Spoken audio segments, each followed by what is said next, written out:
Donald Trump called him tough. Rush Limbaugh read one of his articles live on his radio show. Ann Coulter tweeted that article to her 1.5 million followers and declared, "Every sentence is perfect." Ladies and gentlemen, your host, former chief editor of the Jewish Press, Elliot Resnick. Welcome to the Elliot Resnick Show, where we feature fighters and firebrands in the political and cultural battlefields.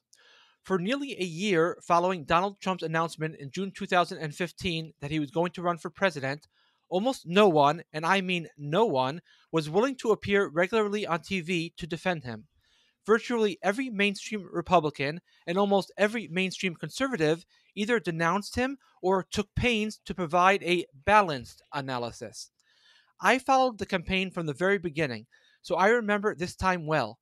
If you went on YouTube to find clips of people defending Trump at that time, you couldn't really find any.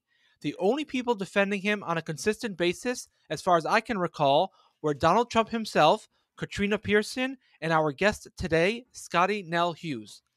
Hughes, who was in her 30s at the time, was director of the Tea Party News Network and later worked as a political analyst for CNN, and then in 2018 became the host of a daily news show on RT America. She lost her show, indeed RT America closed down completely, in the wave of censorship that swept American media following the outbreak of war between Russia and Ukraine in February of this year. Scottie, it's an honor to have you on the program today. Elliot, what a great introduction. Thank you for having me. My pleasure. I want to start by going back to 2015 to the early days of Donald Trump's campaign. How did you wind up becoming one of the only people willing to defend him on television? Well, it wasn't just about defending him. It was about just telling the truth. And I had been honored to be a part of the grassroots Tea Party movement from the very beginning. And I knew that going up against Hillary Clinton, who was going to be the presumed nominee by the Democrats, was going to be hard. There is nothing bigger in American politics at that time than the Clinton machine. They had done a phenomenal job of creating every list, data, everything. So in order to beat Hillary Clinton, and this was after 8 years of just suffering in the United States underneath Barack Obama, I knew we were going to have to take control of the White House, but nobody was going to even be able to overcome the Clinton machine. This man who I had always thought was amazing in business and had studied, but I had the honor of interviewing in 2013, to which I actually asked him, so I hear there's rumors of you might running for mayor of New York, which I look back and make fun of myself for. Mayor of New York, are you kidding me? And he kind of laughed at that as well. Little did I know at those same CPAC meetings, he was already talking about running for president. And so what came next was all of a sudden just the things he was saying. It didn't take $1 million campaigns and slick ads and all of these things that I was seeing every other candidate having to push. He just said what the American people needed, what was actually just common sense, and all that groundswell that I saw raise up in 2008 that built the Tea Party and helped us be able to fight back against the American health care reform, take back Congress at that point in 2010, I saw very rapidly was growing behind Donald Trump. Why no one else saw it was because the mainstream, even the conservative media, the politicians, they have never paid attention to what was happening in the grassroots. And so it didn't occur to them, but to someone that was actually in the grassroots who know those people, it was obvious from almost the very first speech he gave that was where we were going to need to put our candidates from if we had any hope of overcoming the Clinton machine. Many conservatives, though, suffer from what I guess is a respectability desire. They want to be respectable, they want to sound moderate and balanced and reasonable. That obviously didn't matter to you. How come you weren't bit by that respectability bug? Well, it wasn't about respectability. It was about what was doing right. I think that's how you can tell the difference between people who talk in the media, who are involved in politics, if they're doing it for themselves and their own agenda, or if they're actually doing it because they believe in a better country. They want to actually have their life's purpose, not to gain money and power, rather to make it better for the next generation. And as you pointed out, I was there from the very beginning, but I was also at that point a mother of a 3 and a 4-year-old that I knew that was going to grow up. And by the time that my child turned 18, and at that stage, both could be registered for the draft, I never wanted to see us in a world war where my children would go through the same hell that I saw and I have heard of in Vietnam. So I wanted to make sure that this country would be better. And so it didn't matter about respect. I've never been the popular kid. I've never been the one that sat at the table, but I've always tried to do the right thing. And I knew that if we had 8 more years of a Democrat agenda underneath Hillary Clinton, our country would be down such a far path that there would be no way to pull it back. In preparing for this interview, I came across a clip of you and Kurt Schlichter on CNN defending Trump's critique of the American Muslim community in 2015, and I was a bit shocked as I can't imagine CNN airing such a segment today. You can call me crazy, but in 2015, I actually thought Trump would win the presidency in a landslide, since he wasn't a traditional Republican, or even a Republican at all for many years, and I could see how he was resonating with blue-collar Democrats. The media was always anti-Trump, but it was only around April 2016 that it became viciously anti-Trump, and they haven't let up since. What is it about Trump that they hate so much? They hate Trump because he was not one of them, which is crazy because everybody looks and goes, but he was in the entertainment industry. He doesn't need them. And every other presidential candidate, every other politician from the Oval Office all the way down to your city alderman, they need the media. Well, guess what? Trump didn't need them. They did not have that power and control over them. And yet, because he didn't need them, they became more obsessed with him than ever. And because he was not your traditional politician that could have all these things, obviously pulled and strings pulled, they could not control him. They could not harness him, as we've seen Joe Biden multiple times. You can tell when the media is having to do his cleanup work, they couldn't make him say what they needed him to say. He was not going to be their puppet. In fact, he was so good at making the media his puppet, and it frustrated them. And what really made them angry was on election night when he won, because they realized that that whole idea of people not trusting the media, they now became insignificant. Because now not only did the politician in the highest office in the land not need them, but neither did the people. That proved that the people did not listen to what they were saying, what they wanted. The people actually thought for themselves, and it made them angry. It made them bitter. And I guarantee that night they made the vow to make the American people suffer for the next 4 years to whenever, so that they could feel better about their decisions. They don't like to be wrong. Nobody does. But in this case, they definitely made sure that that bitterness was carried out. By the way, on the topic of American Muslims, do you realize, if I'm not mistaken, that we haven't had a major Muslim terror attack in this country since Trump became president? Around 5 years ago, I interviewed Leo Hohmann, who at least at the time was the news editor of WorldNet Daily. And he said, quote, "There's something about Islam that senses weakness." Do you think he's right, and that it's possible that Trump's policies, personality, and rhetoric are responsible for us not having had a serious Muslim terror problem since Trump became president? Oh, I 100% can guarantee that's a reason why. Because ultimately, even and I believe if you're a member of the Muslim community, the Jewish community, the Christian faith, any of the different factions that we have, the diverse makeup of the United States, when it comes down to it, you want to keep your family safe and you want to be able to provide for your family. And from that perspective, they knew that Trump meant business in those two areas. They knew that underneath Trump, he was so unpredictable. If you are some evil wanting to create evil in this United States, you could not predict what Trump was going to do, how he was going to handle. And because he could not be controlled, you wouldn't know what your punishment would be. So I think he was a huge factor. His policies were a huge factor. But I also think, to make it to the next level, is you did see Trump, even despite the whole painting that they tried to make him anti-everything, the reality of it was he still went to Saudi Arabia. He still would reach out to those. He did not negotiate with terrorists at the same time. He still was not afraid of them. He would still look them in the eyes, shake them in the hand, and then he would push back on them. I think the other idea of it was the fear factor. He always said, "You hurt one hair on an American soldier's head, I will unload the mother of all bleeps on yours." And they knew that he meant it when he said it. He had that red line. They didn't cross it. Interesting. And I think Trump had said at a rally recently that he actually shared a picture of the home of one of Al-Qaeda's leaders with the Al-Qaeda leader himself. Just share the picture. And the leader asked Trump, "Why did you send me this picture?" He just said, "Well, you happen to have a beautiful home. And we just thought, basically giving him the message that you mess with us, we know where you live." which is, the way you're supposed to react, but not very common nowadays for governments to say things like that. Given the media's hatred of Trump and all things conservative, what can we do to get our message out to ordinary Americans? Because many Republicans say we need better messaging, but you could have the greatest messaging in the world, and it will get you nowhere if the person delivering the message, i.e. the media, distorts it. So how do we get around the mainstream media? Do we start our own channels? Do we lobby the FCC so that we don't have mainstream liberal channels outnumbering conservative ones 3-1? Do we work to take over NPR and PBS? What do we do? Elliot, you do exactly what you're doing right now.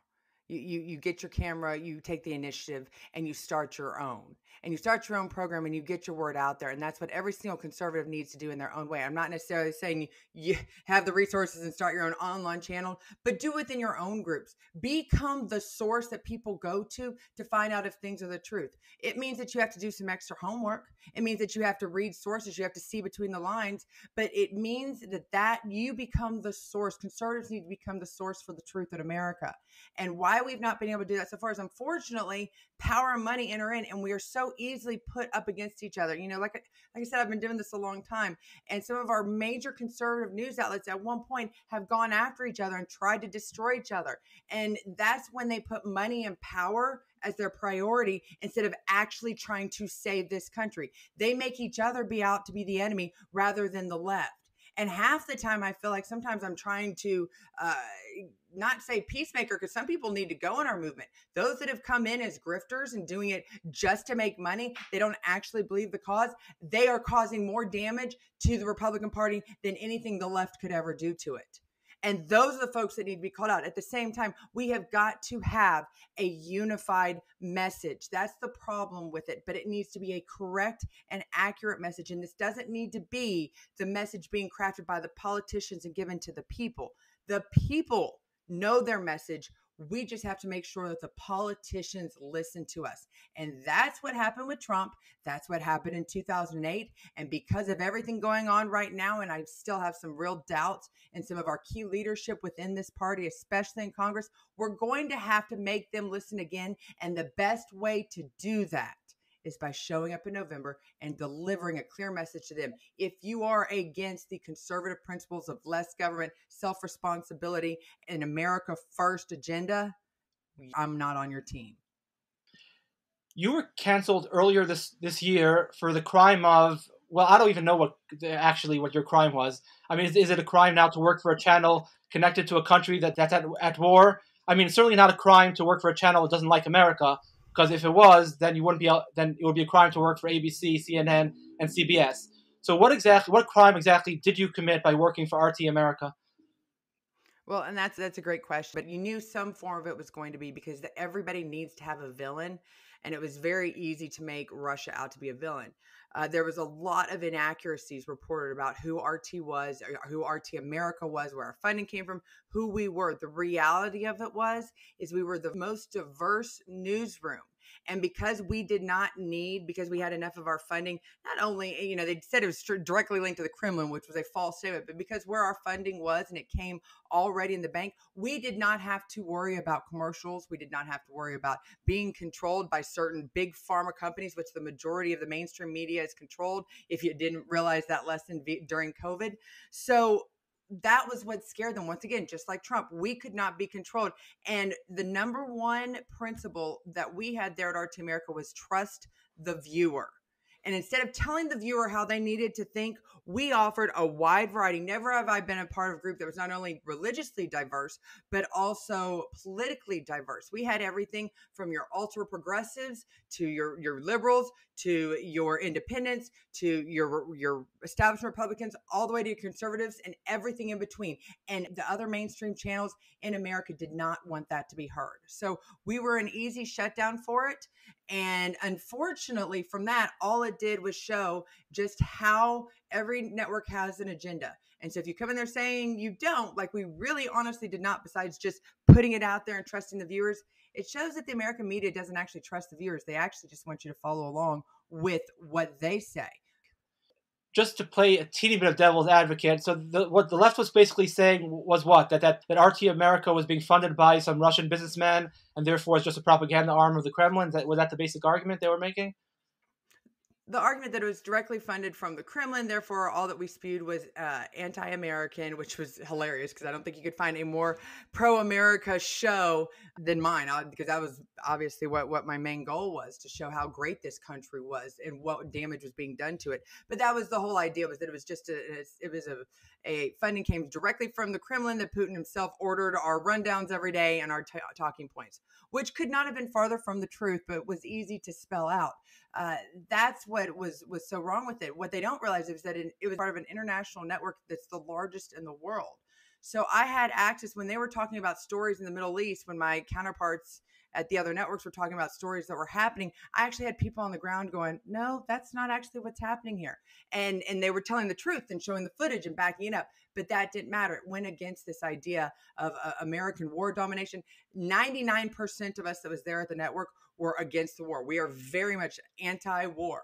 And the neocons here in the United States, the Republicans, did not like that narrative. So they were united with the Democrats in making sure that we were shut down, so that what with the truth that was going on, talking about all of the scam that and the money that was being wasted and funneled through Ukraine, we would not have allowed them to continue those lies that have unfortunately allowed us to send several billions of dollars over to Ukraine and continue a war that unfortunately now it looks like the EU is going to be pretty cold this winter because of. Right, and I wish it was only several billion. It's I think it's up to 40 or 60 billion by now, or at least in promised funds, anyways. But two things on this topic that I want to ask you about. So number one, about you personally, when RT was shut down, I thought I would see a bunch of interviews with people like you and Steve Malzberg, who also worked for RT America, talking about media censorship.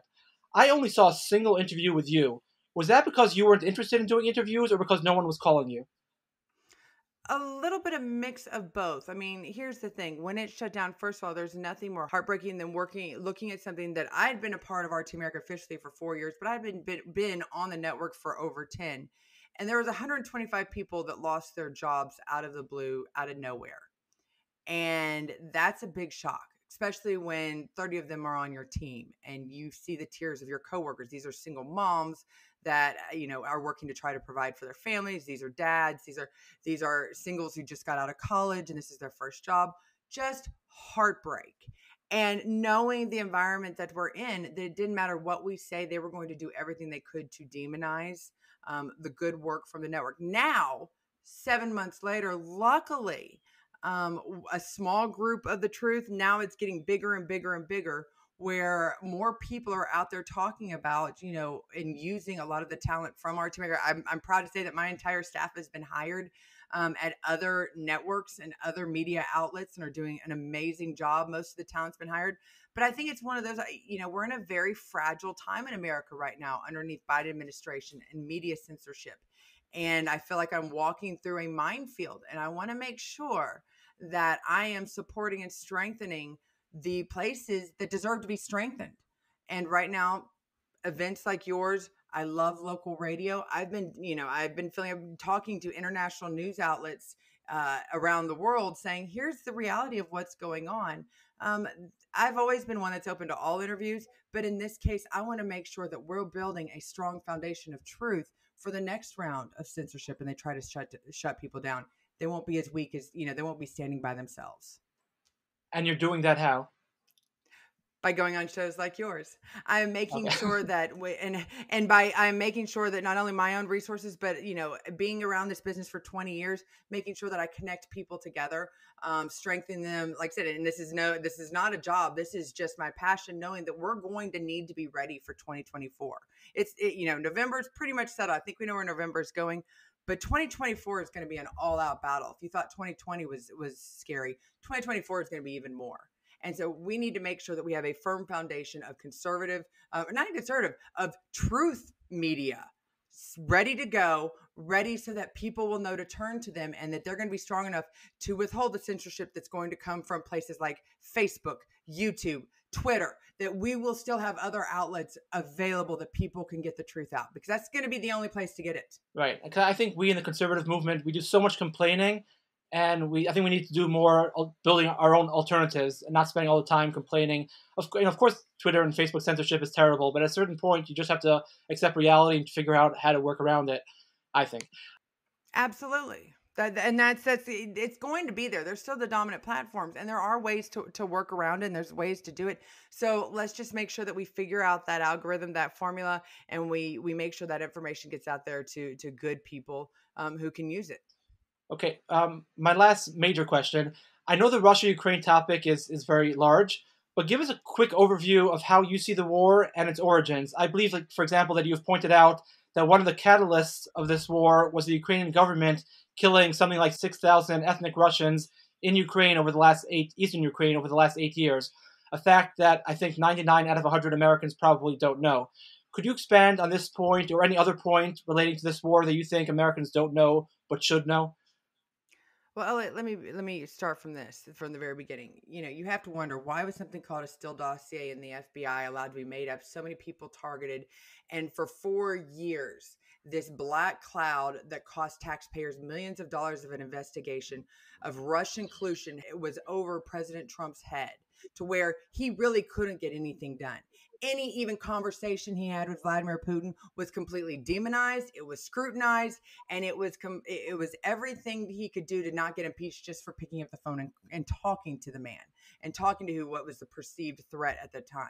So for 4 years, I believe that we could have had peace between Ukraine and Russia. And one of the things that we know from the very beginning, we knew that the Clintons were running a lot of their money was going through Ukraine. I don't think Americans knew, even prior to even Trump being in office, how much Ukraine, their government, existed as a front shop. I mean, the Hunter Biden stuff is just the tip of it. There are lots of people who profited, who made millions, taxpayer dollars, that were funneled through Ukraine. And this was the same type of, these people had moved on from Russia underneath Gorbachev in the communist days. That's when they, did this through Russia, or the Soviet Union at the time. Now they're funneling it through Ukraine. And Donald Trump knew that. So I think that if Trump would have not had to deal with that whole demonization, and that was purposely done to keep him from brokering peace, I think we would have never gotten to this position where there was actually a war between the two. But let's back it up. Let's actually look at Zelensky. Let's go back and look at in 20, and I have to brush up on it's been a few months since I've had to have this conversation. But we have to remember that prior to Zelensky, there was a leader in office that was Obama had hand put in. And guess what? That's where all the funneling started through. Well, the people kind of got tired of him. And by the way, this leader was put in, it was overthrown by the good people in Ukraine. He got kicked out, mainly by the CIA and the Obama revolution, that they got him kicked out. The new leader comes in. I apologize, the names are slipping my head as we speak. He comes in, funnels all the money for the Obama and the war machines in the United States. He gets voted out. Zelensky puts in. Zelensky was actually Vladimir Putin was one of his biggest fans. His number one population group was in Russia. His comedy clubs, he was actually pro-Russia. He got elected by the pro-Russian community in Ukraine because they are all related. And he was going in there with the hopes of peace, because guess what?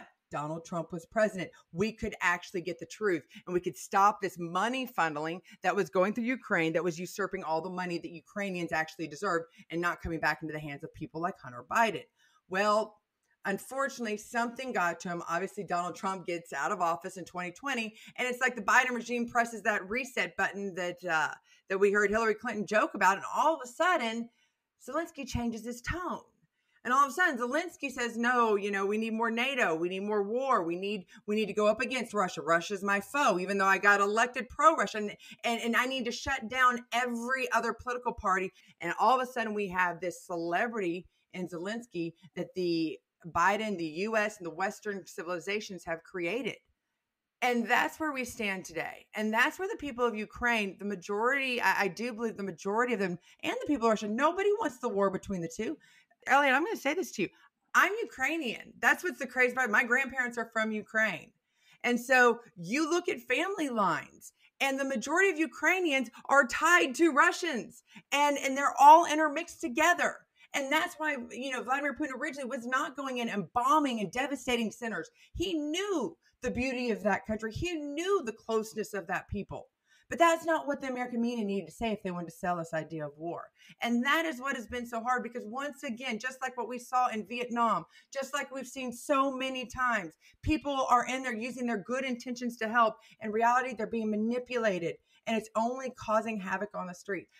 That's what people need to understand. What they're seeing has never been the truth in the situation. And sadly, it's the people on the ground that are the ones suffering the consequences. Meanwhile, Zelensky has his multi-billion-dollar house in the UK. I have no doubt that he probably has one in Miami already reserved.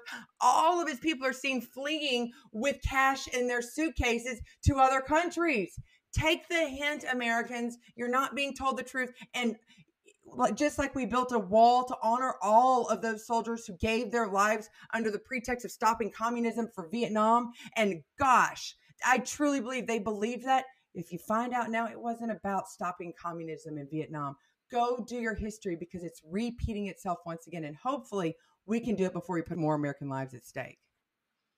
You said a lot there. One thing you said I actually did not know at all. I did not know Zelensky was originally pro-Russian. So you're saying he was pro-Russian and he became more anti-Russian because of the Biden administration? They were pushing him in that direction? And if so, why would they push him in that direction?